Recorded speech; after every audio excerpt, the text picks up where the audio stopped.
Hello, I'm Presley, and today I will be reviewing and going over my thoughts on episode 6 of the Thousand Year Blood Walk anime. Now, episode 6 covers chapters 506 to 510, so 5 chapters in total. Okay, so this episode opens up on a brand new scene of Uryu looking through the journal that he took from his father's office. And it shows him reading it and realizing that while technically the Soul Reapers did wipe out pretty much most of the Quincy's 200 years ago, there was a prior battle that took place 1,000 years ago. And we see drawn in the book, the head captain when he was younger. We see, the head captain standing there, standing across from Yuhabak. The head captain saves Kenpachi from Yuhabak.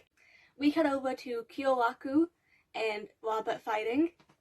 With Robert stating that, the Soul Reapers aren't the only ones being motivated by their leader being out there on the battlefield. We see Asnot, Basby, and another Stenwitter who, for some reason, I can't remember his name at the moment. After we cut back over to Kyoraku and Robert for another second, we then see the 3 Stenwitters that tried to attack the head captain, being horribly burned. And we then see Yamamoto slash Yuhabak's arm. Not cut it off, but slash it. I'm not gonna go over every detail of the fight. I'm just gonna go over some of the, big things that happened in it. Because I'm not that good at describing fights. After a bit, we see the head captain's flames from his Zanpakuto disappear. It's just dead calm all of a sudden. And we cut over to Uketake, commenting about how hot it is. Kyoraku, noticing that his lip is cracked from the heat. And, Captain Unohana and her Lieutenant Isane over in the 4th Division as well. We then cut over to Captain Hitsugaya and Kangdu, where Hitsugaya tells him that Hyoimaru won't work because all the water in the Soul Society is being dried up. And then we cut back to Head Captain Yamamoto unleashing his Bankai, Zanka no Tachi. And it looks like the blade is like a charred blade, which is so cool. Now, all throughout this fight between Yuhabak and the head captain, we see new short little additions, which feature it shifting from the head captain currently to the head captain 1,000 years ago during his original fight with Yuhabak, which is a really cool addition, I think. Now, of course, Yamamoto swings his blade at Yuhabak. He dodges out of the way. It cuts through part of his cloak. It's revealed that Yamamoto has stored all of his flames in the very tip of his blade. So, a single cut and it would be devastating. As to be expected from the head captain.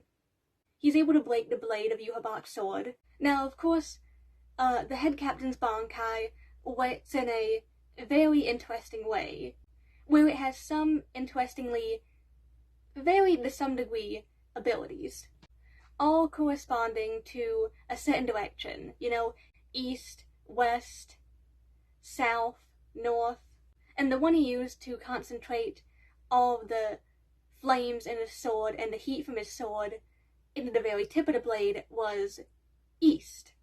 So then he unleashes west, which the flames that it emits are 15 million degrees Celsius. That's insane. We cut back over to Uryu reading more and more about what happened originally, and then we cut back over to the fight between Yuhabak and the head captain, and after a bit more back and forth between two, Head Captain Yamamoto unleashes the self ability of his Bankai, which is technically the ability to raise the corpses of those his blade has killed, which it looks insane, which is just unbelievable. Of course, they go to attack Yuhabak, and the head captain states that he's not looking close enough at the corpses that he is fighting. and that causes him to realize that the ones he is fighting are the corpses of the previous Quincy's that were killed in the battle 1,000 years ago. And after he escapes the clutches of the corpses, he starts making his way over to Yamamoto. And with that, Yamamoto activates the last direction there is, which is north. And we see thoughts about all the Soul Reapers that have died, including Sasakibe, flash through his mind as he uses this last attack. It just burns away everything that it's in very close vicinity to. He slashes Yhwach with it. We see Yhwach's arm get cut off and just a huge hole in the side of his chest. It's severe. And we see him laying on the ground. Rain starts to fall. You'd think that this is everything's starting to calm down. But no. The person that Yamamoto thought was Yhwach this entire time starts talking to himself. More specifically, he's apologizing and asking for forgiveness. Specifically, forgiveness from Yhwach. And with that, the head captain immediately realizes that this is not Yhwach he's been fighting. And with that, we see the 1st Division's barracks just be utterly destroyed. And we see Yhwach come out of there. And we find out that the person that Yamamoto actually was fighting was actually Stenritter Y. So, Yhwach, he finishes off Stenritter Y. And of course the head captain demands to know what he was doing.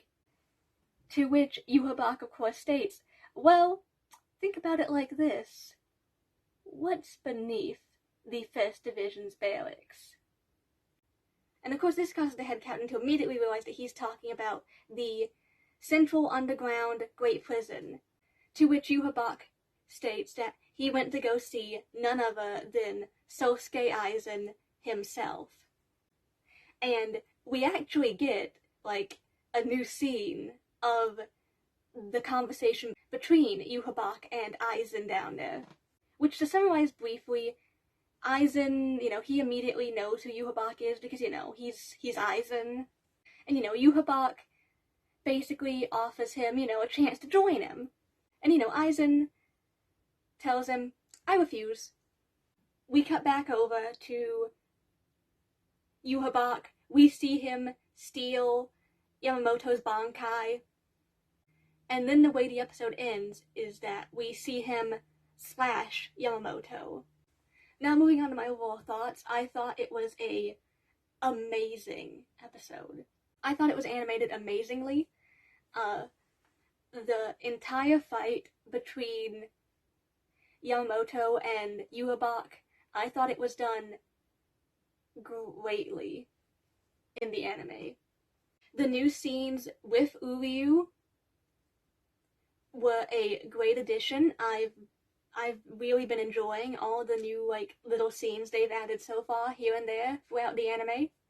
The new scene with Aizen and Yhwach talking was also an interesting addition.